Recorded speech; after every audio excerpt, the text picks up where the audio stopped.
భూదేవికి ఉన్నంత సహనం తనుజాకి ఉంది అంటూ ఆడియన్స్ అందరూ కూడా ఫిక్స్ అయిన సంగతి తెలిసిందే. ఇందులో భాగంగానే మరొకసారి అలాంటిది నిరూపితమైంది లైవ్ లో.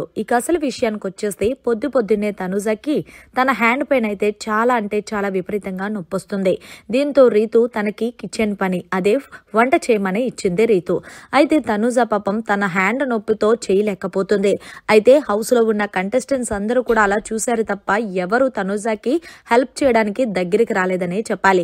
ముఖ్యంగా తనుజా అయితే గనక మళ్ళీ ఏమనుకుంది అంటే, బాబోయ్ ఇప్పుడు గనక నేను టైంకి హౌస్ లో ఉన్న 9 మందికి ఫుడ్ పెట్టకపోతే కంపల్సరీ నన్ను నామినేషన్ లో చేస్తారు, మాకు ఫుడ్ లేట్ అయిందని చెప్పి ఈ పంచాయతీ నాకెందుకు అంటూ, అలాగే నన్నెందుకు మళ్ళీ బ్యాట్ చేయడం అంటూ పాపం అదే చేతి నొప్పుతో హౌస్ లో ఉన్న వాళ్ళందరికీ కూడా ఉప్మా చేసుకొని పెట్టింది. అంతేకాకుండా ఉప్మాతో పాటు ఆమ్లెట్స్ అడిగారని చెప్పి ఆమ్లెట్స్ కూడా వేసి ఇచ్చింది.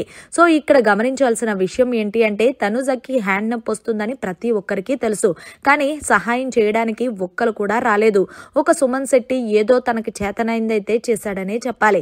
సో ఏది ఏమైనా సరే హౌస్ లో ఉన్న వాళ్ళకి తనుజా అంటే అస్సలు పడట్లేదనే చెప్పాలి. ముఖ్యంగా తనుజాని అందరూ వచ్చిన వాళ్ళందరూ టాప్ 5 లో పెట్టడం, అమ్మాయి గేమ్ బాగుంది అనడం, ఇవన్నీ కూడా మిగిలిన కంటెస్టెంట్స్ జీర్ణించుకోలేకపోతున్నారు. సో ఫైనల్ గా అయితే పాపం తనకి హ్యాండ్ పెయిన్ వచ్చినా సరే ఎవ్వరు సహాయించకపోవడంతో పాటు మళ్ళీ నాకు ఆమ్లెట్స్ కావాలని ఆర్డర్ వేస్తున్నారు ఈ కంటెస్టెంట్స్. ఏంటో మరి మీకేమనిపించింది అనేది కామెంట్ చేయండి. మరిన్ని లేటెస్ట్ లైవ్ అప్డేట్స్ కోసం చూస్తూనే ఉండండి మీడియా కార్నర్.